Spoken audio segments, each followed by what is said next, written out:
بچوں میں ماؤں کے لیے جو سب سے پریشانی کی بات ہوتی ہے وہ ہوتی ہے قبض، بچے کی قبض۔ آپ قبض کہتے کس کو ہیں؟ اگر آپ کا بچہ سخت پخانہ کر رہے، اس پخانے کے ساتھ اس کو کبھی کبھار خون آتا ہے، یا اس کو پخانہ پوٹی کرنے میں بہت زیادہ زور لگتا ہے، تو اس کو کانسٹیپیشن کہتے ہیں۔ کئی مدرس اس کو کنفیوز کرتی ہیں کہ بچے نے 2 دن پوٹی نہیں کی، 2-3 دن پوٹی نہیں کی، دن میں 1 دفعہ کرتا ہے، یا 4 دن پوٹی نہیں کی۔ 3 چیزیں آپ نے دیکھنی ہے کہ اس کو اسٹول پاس کرتے ہوئے کتنا زور لگتا ہے۔ سیکنڈلی، جو پوٹی وہ کرتا ہے وہ کتنا ہارڈ ہے۔ اگر بہت زیادہ ہارڈ ہے، زور بہت زیادہ لگتا ہے، یا اس کے ساتھ بلڈ آتا ہے، اس کو قبض کہا جاتا ہے۔ بہت کامن پرابلمز ہے، مسئلہ ہے چھوٹے بچوں میں، خاص طور پہ 3 مہینے سے لے کے اور 3 سے 4 سال تک کے بچوں میں۔ اب قبض کو ریلیف کرنے کے لیے چھوٹے بچوں میں دوائیوں سے اجتناب کیا جاتا ہے۔ اگر آپ بچے کو 2 سال تک بریسٹ فیڈ کریں، مدر فیڈ کریں، 5-6 ماہ کے بعد اس کو کھانا شروع کر دیں، کھانے پینے میں گھر کی چیزیں دیں، تو آپ کا بچہ 50% قبض سے اس کو چھٹکارا مل جائے گا۔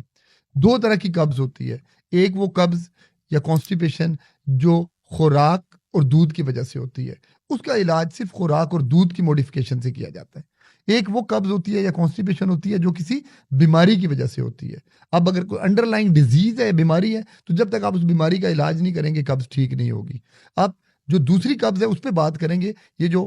ڈیزیز والی قبض ہے اس پہ ہم پھر کسی ویڈیو میں انشاءاللہ بات کریں گے۔ اگر آپ بچے کو 2 سال تک ماں کا دودھ پلائیں گے،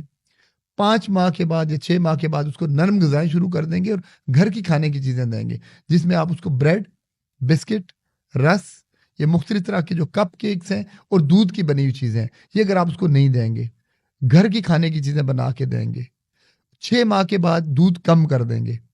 اس کی فزیکل ایکٹیویٹی بہتر کریں گے، موبائل ٹیبلٹ ٹی وی سے دور رکھیں گے، اور خاص طور پہ جو ہمارا کلچر چینج ہو گیا لاسٹ 10 ایئرز میں، جس میں جنک فوڈز آ گئے، بیکری کی اور بازار کی چیزیں، ان کو کم کریں گے تو آپ کا بچہ آٹومیٹکلی قبض کی بیماری سے نجات پا لے گا۔ اور اگر آپ یہ سب کچھ نہیں کریں گے تو پھر جو آپ کو فیس کرنا پڑے گا وہ بڑا، بچے کے لیے تو اذیت ہے، آپ کے لیے بہت اذیت ہے۔ کیوں کہ پھر بچے کو پخانے کے ساتھ خون آنا شروع ہو جاتا ہے، جہاں پہ وہ قبض پوٹی پڑی ہوتی ہے آنتوں کے اندر، وہ آنتوں کو اندر سے ڈیمیج کرتی ہے، نقصان پہنچاتی ہے، وہ آنت کا وہ حصہ کمزور ہونا شروع ہو جاتا ہے۔ کل پھر آپ کے بچے کو